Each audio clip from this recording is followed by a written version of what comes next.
Okay, Perfect. Thank Josh, I'm you. going to take off my glasses so I look much, much younger. So I just want to get a look at you now before that happens. No But worries at all. I remember you from the winter. Yeah, well, we've spoken, I think for part one was the last time, and a couple of movies before that as well. I know we've talked about, but this one, obviously, it's the grand finale of this amazing trilogy. And I want to start off with what I'm sure will be a popular question today is what was it like to write that final line for Kevin Conroy's Batman? 'Cause that scene I know this week went viral, and people have just been loving that sequence from the film. Wow, what a great question. Um, I wish it was more it was very profound, but originally that was like a 3 or 4 page scene, and the JLU characters were like talking to him on cons and after everyone called it out so much this past week, I looked up the first draft because it had to be cut down for time and for availability of other actors and budget, and and I read it and I thought, oh no, it's way what we ended up with is way better. It's short, but it's way better, and because that's all that was needed to be said. I mean, in retrospect, of course, now I wish there was a whole scene, a longer scene, a longer goodbye. But we didn't know. We didn't know. Yeah, well, I mean, it works perfectly, like you said, you didn't know, but I think it comes together to be such a profound moment. And, you mentioned obviously the JLU universe, and we do get a glimpse to that original DC animated universe with John Stewart. So was it a priority for you to give a nod to that world, even though it's quite brief? We get to catch up with those characters too. Oh yeah, absolutely. I mean, these people are so beloved, these characters, that these versions of those characters really matter. And we knew from the beginning we wanted to hit whatever animated universi we could, and so and some were easier to do because we have those assets and we have those character designs. I wouldn't have minded to visit the filmation, and but we had to visit the ones where the look of the character designs weren't so shockingly different from ours. They had to be able to live in the same universe. It would be weird if you cut to the Batwheels world. Yeah.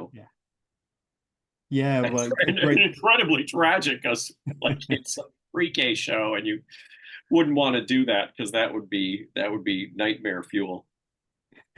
Yeah, well, that was, like I said, another great sequence. And something I appreciated about this film, of course, you get to really focus on Lex Luthor, very similar to the comic book. So, how much fun was it to write for that character in these particular circumstances? Because I think this is really him at his evil best in a lot of ways. Ah, it is wonderful to hear you say that because that I do remember writing, and I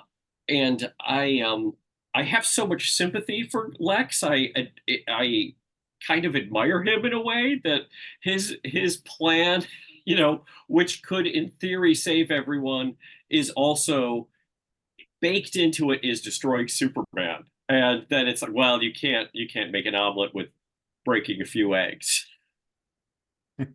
And of course, I know when we talked for previous films, we talked about the Super Friends before. I know you've mentioned what a love you have for those characters, and you managed to get them into this movie again. So, what did it mean to you to do that and to destroy their world as well in this movie, of course. Well, I think the whole point of these is none of these characters are dead. They will live forever, and to some extent, it's that they're all going to be reborn. They will all continue to live. That the Tomorrowverse will end. All of these other cartoons ended as well, and but the characters themselves live on, and those versions of all those characters could be reborn in if the show somehow miraculously, if these old shows that we love so much got rebooted in some way, but they live in our hearts and they'll always be there. And um, it was a shame that we couldn't have, I know, one of those voice chameleons, Eric Bauza or someone like that, just do all those great voices from the Super Friends because they're etched in my mind. That is the voices. Those are the voices of those characters. Casey Kasem as Robin. Yeah, well, it's such a, and again, a great moment. And of course, Batman Beyond is a character who gets to play a role in this film. I know that was a secret, obviously, with part one, and then he showed up in part two, and he gets a little bit more to do here. So, what was it like to write for Terry, knowing, I guess there's almost pressure that comes with that because he is such a beloved character, and people are desperate to see more of him on screen. Well, they're so desperate that they were angry that he didn't have more to do, and and I understand that. It's in I don't know, 30 years ago, Mr. Spock showed up in Star Trek: The Next Generation, and they built it up and built it up, and he was on there for a few minutes, and he had a scene with Data, and then it was over, and you're like, oh. And it's a little heartbreaking because it's like, oh, I really wanted to spend some time with this guy because I missed him. And the point of a cameo is you get to see him and you get to feel that emotion toward them, and then the story just has to keep rolling on because it's not all about that character. It just felt like an opportunity to do Terry. And I can't tell you how many times over and over we would pitch doing a DTV, Batman Beyond DTV, and it just never got any traction. And it's a shame because I love that world.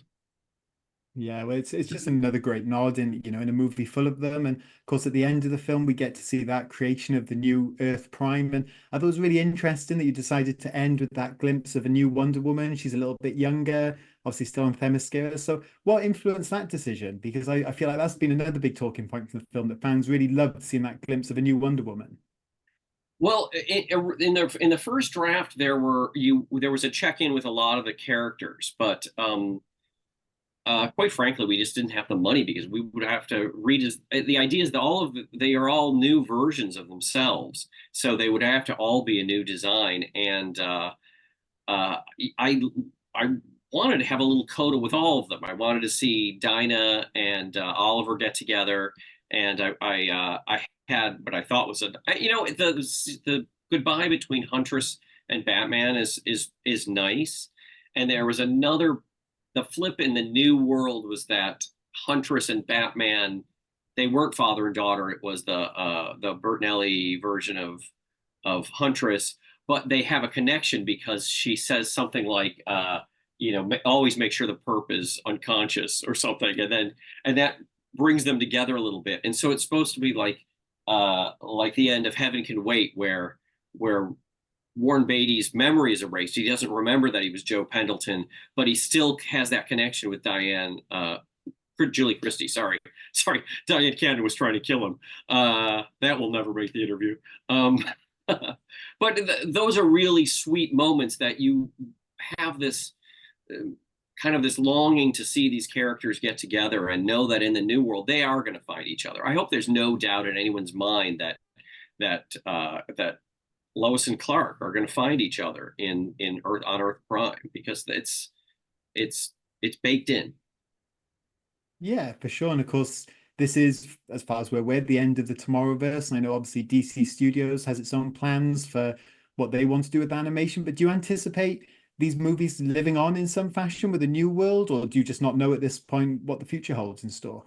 I have no idea what the future holds in store, and this was absolutely a time to pass the torch. I think we knew that it was part of the design of these 10 movies that we knew that we had to get here for these last three movies and all the ones building up to it.